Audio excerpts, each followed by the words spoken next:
بسم اللہ الرحمن الرحیم۔ السلام علیکم ورحمۃ اللہ وبرکاتہ۔ عابد راضی چینل کی طرف سے آج میں اپنے دوستوں کو رسول اللہ صلی اللہ علیہ وآلہ وسلم کا ایک بہت ہی پیارا فرمان سناؤں گا۔ ابن مسعود رضی اللہ تعالیٰ عنہ فرماتے ہیں کہ بے شک تم میں سے ہر آدمی اپنی قبر میں خوف زدہ حالت میں بٹھایا جائے گا، پھر اسے کہا جاتا ہے کہ تو کیا ہے؟ پس اگر وہ مومن تھا تو کہتا ہے میں اللہ کا بندہ ہوں، زندہ حالت میں بھی اور موت میں بھی میں گواہی دیتا ہوں کہ اللہ کے سوا کوئی الہ نہیں، یعنی معبود نہیں، اور بے شک محمد صلی اللہ علیہ وآلہ وسلم اللہ کے بندے اور رسول ہیں۔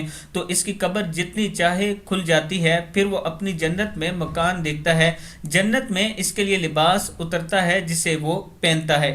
کتاب کا حوالہ یہ نیچے موجود ہے، آپ دوست دیکھ سکتے ہیں۔ میں اپنے دوستوں سے گزارش کروں گا کہ اللہ تعالیٰ سے دعا کیا کریں کہ اللہ تعالیٰ ہمیں جنت الفردوس میں جگہ عطا فرمائے، اور اس ویڈیو کو بھی آپ دوستوں نے آگے ضرور شیئر کرنا ہے۔ السلام علیکم ورحمۃ اللہ وبرکاتہ۔